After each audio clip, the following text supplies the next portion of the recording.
Hey guys, welcome to our Star Wars Legion video series. I'm putting this video series together for friends and family so that they can learn how to play the basics of Star Wars Legion. It's a very, very deep game. It's actually played on a tabletop with miniatures.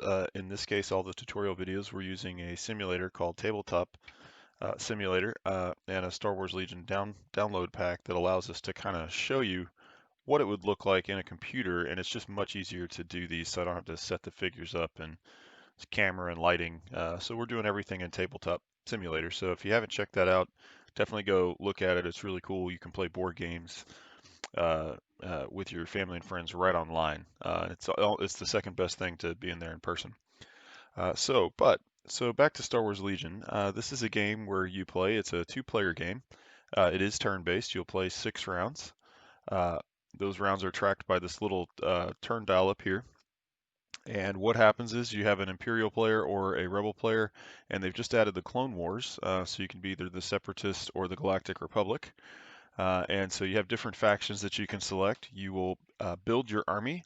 Up to 800 points is an allowed army. Anything under 800 works, but you're technically not allowed to go over 800. But honestly, anything goes. If you and your opponent agree on the point value, you can pretty much do whatever you want. Um, and each unit will have different point values. There are cards that actually describe the units, and then there are command cards. And a round would essentially look like each player would go through their deck of command cards. They would pick a command card. They're going to flip that command card face down like so, and essentially at the same time they flip them over, and then this will determine who gets to go first in that round. Now I'm going really quickly here. Don't worry about it. My goal with this is to actually break these components up into smaller videos and really explain them so that the game can be easier to understand.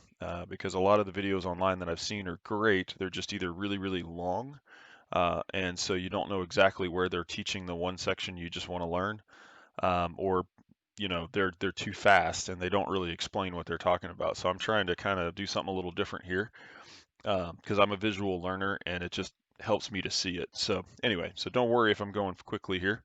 Um, but so after they've played these, they would then go into the issuing orders and or issuing orders phase.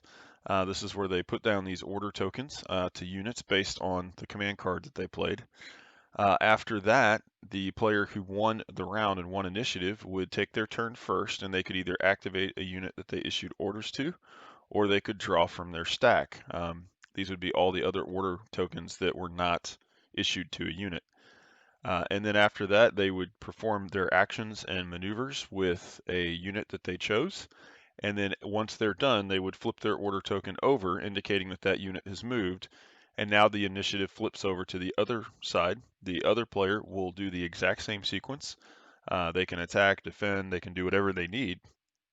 And then they would flip their unit over, and that process goes back and forth until every unit on the table has moved um, and or been destroyed. And then after that, that you move to the next round, and you just continue playing until you've played through 6 rounds, or until an objective is met. Either you've destroyed all the uh, enemy on the other side, or you've there's a method in a game mechanic called breakthrough where you might start out on opposing sides, and the goal is to get one of your units through the other side and the enemy lines. You might have to rescue a hostage here and pull them back to your side. There's a number of scenarios, and that's why this game gets really fun. Again, it is played with miniatures. All of the terrain you see here is digital, but in real life, you actually make your own terrain. You can also purchase it from vendors. So it is a hobby game. So it's not just a game where you buy the pieces and immediately start playing. You actually have to put them together. The newer ones actually come on sprues. You've got to cut them off the sprues, use plastic glue to put them together. It can be very tedious, but it's extremely rewarding when you get them put together, and especially when you paint them and see them on the battlefield. It's just really fun, and you can kind of make them look however you want. I've chosen a classic Star Wars theme personally, more of a traditionalist in that regard. Um, but anyway, I just wanted to do this quick intro to talk about what this series was going to be about, how we're going to do it again. We're going to be covering the basics. This game goes really deep, and I'm just trying to get people into it. So that's the purpose of these videos, and I hope you really, really enjoy them. So we'll get started. You can either watch the next video on the anatomy of a card. That really talks about the unit cards and upgrade cards in a little more detail, shows them to you, or you can skip that video in the keyword video and then just go straight into the command card phase where we start talking about gameplay. And then we actually do explain the cards and keywords a little bit as we're going through the other videos. So feel free to just kind of mix and match these videos, watch what you'd like. We did put them in sequence of what we'd recommend watching, and I hope you enjoy them.